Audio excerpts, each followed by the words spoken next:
The engine of the truck had been off for months, but 33 years of sitting in a cab don't just vanish from your calves overnight.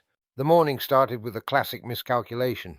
I had lined myself up at the meeting point for 0830, confidently staring off toward the Devil's Punch Bowl, entirely certain that was our heading.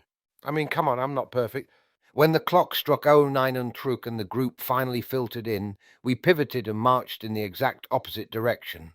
The sky above Lower Granville wasn't doing us any favours. It was a miserable, heavy grey with a biting wind that threatened rain. I kept my fingers crossed inside my pockets. The last thing I needed was to get absolutely soaked on top of everything else. Fortunately, the route was mostly kind underfoot. We stuck to compact dirt tracks, which was a blessing, though we still had to play a bit of hopscotch around deep muddy patches and sudden water pools. The easy rhythm lasted right up until our first right turn. There it was. It wasn't a mountain, but it was steep enough, and it just seemed to stretch out forever. My lungs immediately started protesting. 33 years on the road will give you a lot of skills, but hill climbing isn't one of them. By the time I reached the summit, I was puffing, panting, and cursing the incline, but I got up there. After that, it was plain sailing. The track levelled out, offering a nice, steady downhill cruise where I could catch my breath. The wind was still nipping at us, but the momentum was good. At about the 3-5 click mark, the track delivered us to a bridge spanning a massive still. The bridge was beautiful, so beautiful that I lagged behind to take a few photos. By the time I snapped my shots and looked up, the group had already moved off on the return leg. This blunder forced me into a hard catch-up routine. To make matters worse, the terrain threw another hill at me. This one wasn't as steep as the first, but it was agonizingly long. It was further ruined by heavy tree-felling machinery that had ripped the ground to shreds, leaving deep, thick mud.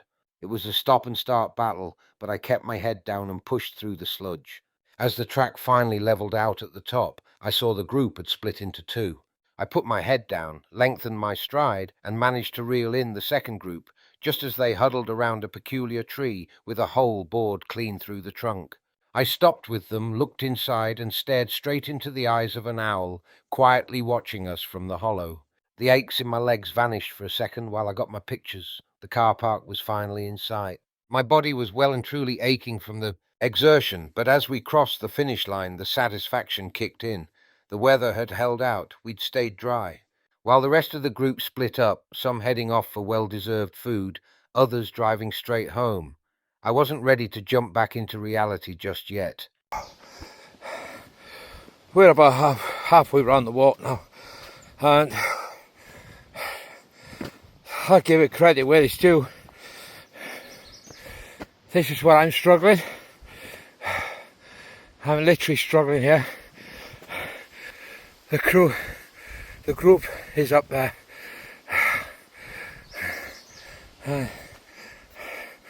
I just come up there. I think I'm about halfway up a hill.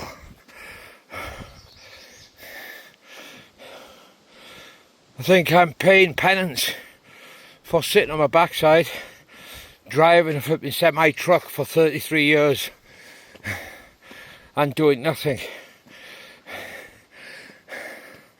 And now I'm suffering for it.